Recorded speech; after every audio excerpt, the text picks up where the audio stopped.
Hiya, folks. How are you? Greetings. Great to have you here. It's Rush Limbaugh and 3 straight hours of broadcast excellence, hosted by me.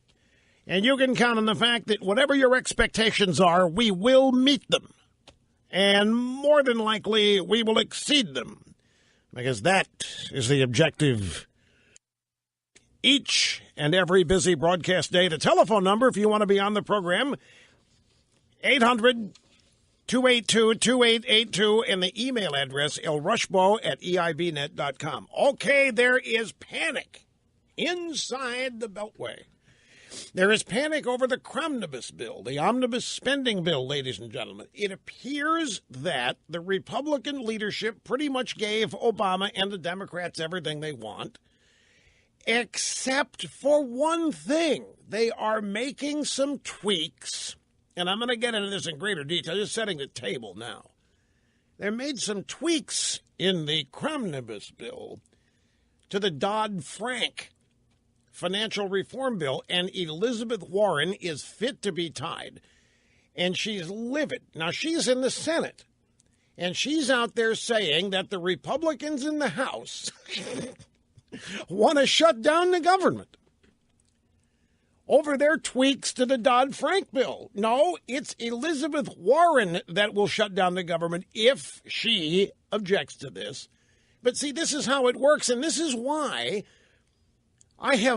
we all have bent over backwards to tell the Republicans, will you stop worrying about what's going to be said about you? Because even if you gave the Democrats everything they want, and if you give Obama everything he wants, and in the last minute they pull a whammy on you and say, you know what, we don't like this thing, and then just accuse you of shutting down the government when they are doing it, doesn't matter. Elizabeth Warren could succeed in shutting down the government, and the Republicans are going to get blamed for it. It's written in the commandments of media. And it doesn't matter what the truth is. If there is a government shutdown, the Republicans are going to get blamed for it. It's the same old thing. Whatever happens, no matter on anything, the Republicans are going to get blamed. The argument's always been, just do the right thing. You've got an electorate behind you in massive numbers. The latest poll on Obamacare, there is a record high, as expressed in polling data, opposed to Obamacare, 58%. It is an all-time high. Now, there have been some outlier polls that have shown 60%, 62%, but this is what they call a drive-by mainstream poll. 58% opposed to Obamacare, and the same kind of numbers opposed to amnesty. And yet the Republicans still sit there and maintain, we can't do the government shutdown, we're going to blame for it and so forth. It's just, again, when it comes to amnesty, the Republicans want it. The Chamber of Commerce wants it, and we know that. But it's fascinating to watch Elizabeth Warren. And, of course, in doing this, Elizabeth Warren is going out and launching a full-fledged attack on capitalism, which is really going to help her if she does decide to seek a Democrat presidential nomination. And I mentioned a poll on Hillary Clinton yesterday that I'd never seen a poll like this, that showed her in the 70 or 80% approval range. And these polls always surprise me. I've never bought into this idea that Hillary is unbeatable, and I've never bought into the idea that Hillary is preordained to be president. I've never bought into the idea that it's hers for the asking or taking. I've never bought into the idea that it's senseless to oppose her because if she wants it and if she runs, she'll win. And we have evidence on my side. She did run in 2008, and she lost, despite our best efforts to help her here with Operation Chaos. Anyway, it turns out we had some in-depth analysis of that poll, and it's totally flawed. And, the poll showing Hillary is 70, 80, whatever percent approval, it doesn't jive with real-world experience. She can't sell a book, folks. Nobody bought that book. And when she makes appearances to make speeches, half the room is empty. Now, I know a little bit about drawing a crowd. I know a little bit about connecting with an audience, and I know that she doesn't have an audience connection. Yeah, I mean, even maybe with a few Democrats, but in terms of the kind of connection, a deep connection with an audience, voters, whatever you want to call it, she just doesn't have it. I don't think she ever has had, to tell you the truth. I think it's been one of the greatest myths that has been pulled over on a country, a society, by the media. So far harmless, well, other than for those in Benghazi. But I really think Hillary Clinton is mostly hype, but it doesn't mitigate the fact that she's there and she's been in positions of power. But it does provide some confidence. There's no reason to be afraid of her. Anyway, we'll get into details on that poll as the program unfolds. And then we got this from A.B. Stoddard at thehill.com. Democrats sick of Obamacare.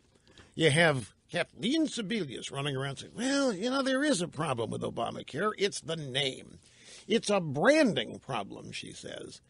But, folks, the Democrats are running away from Obamacare in droves. First up was Chuck Schumer wanting no part of it anymore. And then Tom Dung Heap Harkin in Iowa saying he wanted no part of it anymore. And saying it shouldn't have been voted on. They should have done it last or shouldn't have done it first. They should have done other things first, like focus on jobs and the economy. And A.B. Stoddard's piece here with a couple of pull quotes. 4 years ago, the Affordable Care Act was passed by only Democrats. The law has contributed to giving Republicans their strongest hold on Congress in more than half a century, 50 years for those of you in Rio Linda. And another pull quote, now Democrats hope that a better website, more enrollees, some bipartisan fixes, and a second affirmative Supreme Court decision can save the law before Hillary Clinton or another Democrat nominee has to finesse a position on it 2 years from now. If not, these 4 years are just the first in what could be decades before the Democrat Party is cured of its health care ills. Her whole point here is how Obamacare has destroyed the Democrat Party. Now, you may not see that written in such terms because the media, of course, is not going to do that. But it is one of these things that has to be true. The Democrat Party is in total trouble. They're being shellacked in elections left and right.